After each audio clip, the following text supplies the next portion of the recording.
Criminal भूत। एक समय की बात है, इंस्पेक्टर ब्रिजेश एक बहुत ही होनहार और बहादुर अफसर थे। वो बड़े से बड़े क्रिमिनल का एनकाउंटर करते थे। एक दिन उनका पाला साइको किलर राका से पड़ गया। वो उसके पीछे भाग रहे थे और राका भी तेजी से भाग रहा था, पर ब्रिजेश ने शॉर्टकट लेकर सामने आकर राका को गोली मार दी। मैं तुम्हें नहीं छोड़ूंगा इंस्पेक्टर, तुम्हें और तुम्हारे पूरे परिवार को मार डालूंगा। राका ऐसा कहते ही दम तोड़ देता है। उसकी लाश को शमशान घाट में दफना दिया जाता है। ब्रिजेश को बहादुरी का मेडल देकर सम्मान दिया जाता है। उसके परिवार में सब बहुत खुश होते हैं। आप तो हर महीने एक मेडल ले आते हैं, इतने मेडल कहाँ रखे हैं ये भी बता दीजिए। अरे मम्मी, पापा के मेडल्स के लिए एक नया कमरा बनवा देते हैं। कमरा नहीं, जिस स्पीड से भैया मेडल ला रहे हैं, मेडल्स के लिए हमें नया घर ही लेना पड़ेगा। उसी खौफनाक रात में राका वापस तो आता है, पर अब वो एक इंसान नहीं रहता। वो एक भयानक भूत बन चुका था। उसकी लाल आंखें और नुकीले नाखून देखकर कोई भी बुरी तरह कांप उठे। मैंने कहा था इंस्पेक्टर, मैं वापस आऊंगा।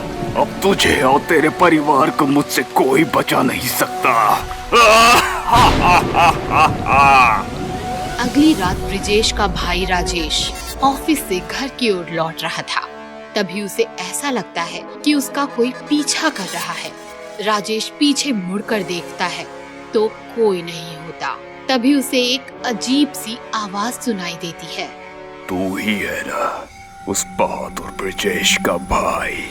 आवाज सुनकर राजेश डर जाता है और कांपती आवाज में पूछता है, कौन है?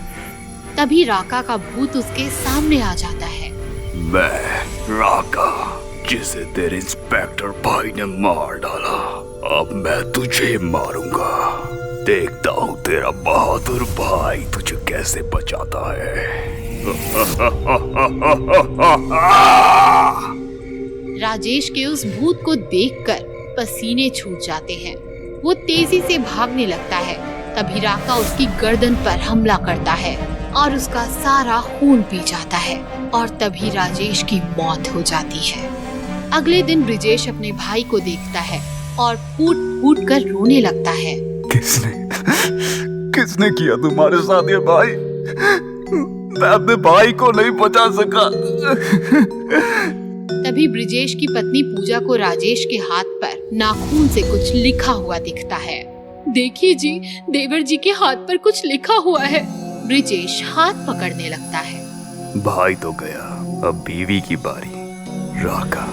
ब्रिजेश ये सुनकर सदमे में आ जाता है और उसके पैरों तले जमीन निकल जाती है।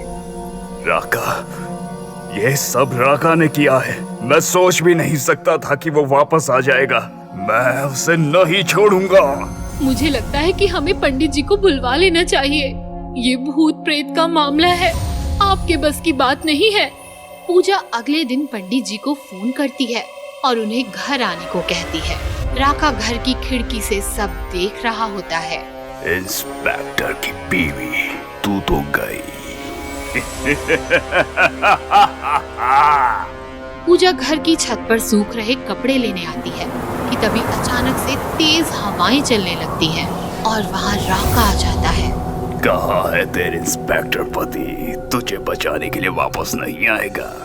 पूजा राका को देखकर चीख पड़ती है और उसकी आवाज सुनकर ब्रिजेश छत पर दौड़ कर आता है, लेकिन छत का दरवाजा बंद हो जाता है। राका, मेरी पत्नी को छोड़ दे। तेरी दुश्मनी मुझसे है, मुझे मार। मेरे परिवार को छोड़ दे।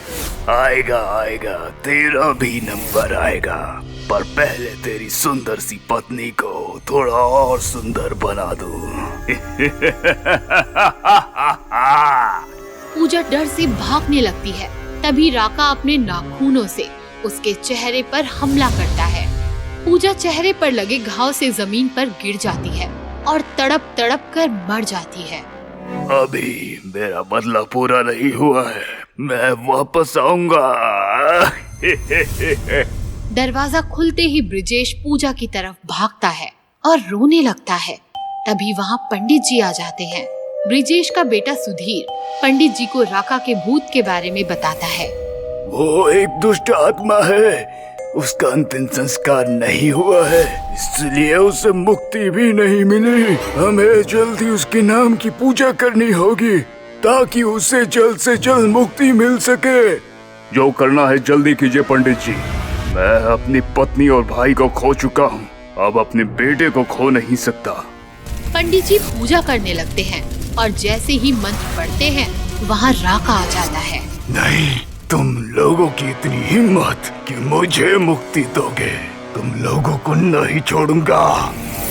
राका सुधीर के पास जाता है और उसका गला पकड़ लेता है। सुधीर का दम घुटने लगता है। तभी ब्रिजेश पंडित जी का दिया हुआ गंगा जल राका पर छिड़क देता है और राका का मृत शरीर जलने लगता है। ये क्या किया तुमने? तभी पंडित जी अपनी पूजा का आखिरी मंत्र पढ़ते हैं और राका की आत्मा हवा में भाप बनकर उड़ने लगती है। नहीं, मेरा बदला भी पूरा नहीं हुआ। नहीं। और इसी तरह राका की आत्मा को मुक्ति मिल जाती है और ब्रिजेश अपने बेटे की जान बचा पाता है।